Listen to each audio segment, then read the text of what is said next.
Maybe you know this koi. A plain white koi, which won the Yoshida Hiroshi Prize, in the Jumbo B category, All Japan Koi Show 2023. This Shiro Muji from Sakai Fish Farm is no joke about its body size. With a length of 90 centimeters, it is a very large fish.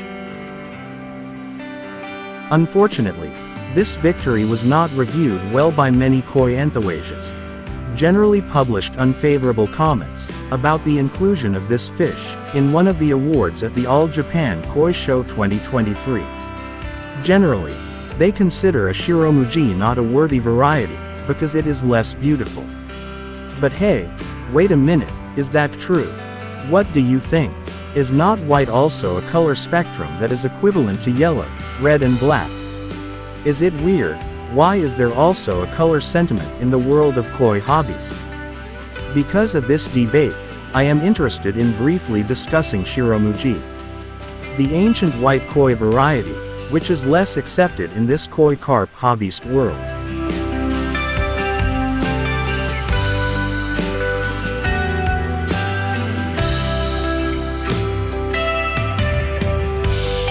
Shiro Muji is a white koi. This fish is not an albino koi, nor is it a metallic koi. Shiro Muji is a descendant of Gosenki. Every time a breeder, spawning out kohaku or senkai breeding, there must be offspring that are plain white. This white koi is called Shiro Muji. Shiro Muji is often called the failed kohaku, failed senkai, or failed tancho, because Shiro Muji does not have a red pattern on its body, or even black. It's pure white. However, don't be fooled by white fish which are actually called failures, because gosenki that fail are fish whose color is disharmonious, dirty, or fails to comply with the color pattern requirements. Shiro Muji is not a failed fish, it is in the category of single-colored koi, white, without dark shadows and red color spots. Meanwhile, getting a pure white koi is not easy at all.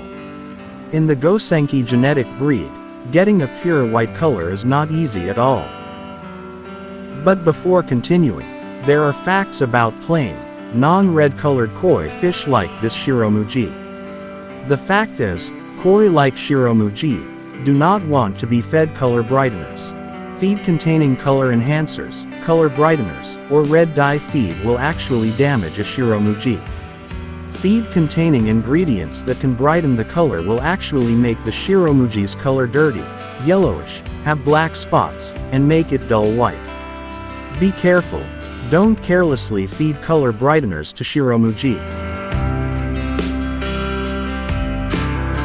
And, just like most other single-colored koi, a few different shades of white are acceptable, with each koi keeper having their own personal preference.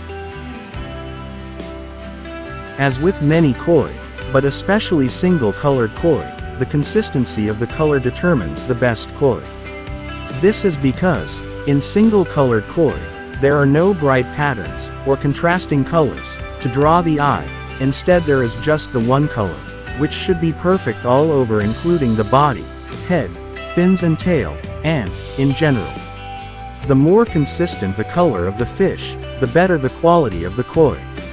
Any deviation in shade is considered an imperfection in the fish. Of course, for a Shiro Muji koi, the shade of the white is important too. Generally, any shade of deep white is acceptable, but the best shade is considered to be a deep white, milk color, just milky enough to be clearly white, instead of yellowish white, but light enough to still have a hint of leaked white coloration. Generally, Shiro Muji are culled out of the kohaku spawn at the first culling. However, an occasional Shiro Muji with a clear head and great skin quality will be kept to raise further. That is why, somehow Shiro Muji categorized as rare koi, not because of natural rarity, but by the culling process. As with many single-colored koi varieties, Shiro Muji koi have a slight reticulation pattern in their scales, called fukuin, which is visible as a slightly darker tint at the top of each scale. This tint continues over the whole scale, but with a gradient effect so that the darker color is not covering the bottom of the scale. With the variety, the fukuin pattern is a darker white color, so the pattern gives the fish the appearance of having darker white scales, outlined with a lighter white. Of course, some fish will show this much better than others, with many only having a hint of fukuin, that is very hard to see, and others not displaying the pattern at all. If the Shiro Muji does have a visible fukuin pattern in its scales, it should be as even and consistent as possible. Each scale should be arranged neatly, and in even rows, while the thickness of the reticulation should be equal, across all of the scales. The color of the fukuin pattern is less important, as different koi keepers prefer different shades. A darker fukuin color will give each scale a very distinct outline, while a lighter color will give a more subtle effect. Again, however, consistency is key. Every scale should be the same color, and shade as any scales, with a different fukuin color will be immediately obvious.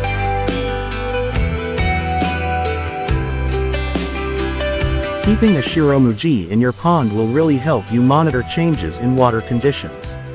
Shiro Muji white color, very sensitive to changes in water pH. In high pH conditions, it will turn yellow and red. Meanwhile, in high TDS conditions, Shiro Muji will tend to become dark white. This sensitivity is less obvious in other single-colored koi, such as Yamabuki Ogon or Chigoi, or dual-colored varieties. By keeping a Shiro Muji, it will be very easy for you to monitor the water condition of your koi pond.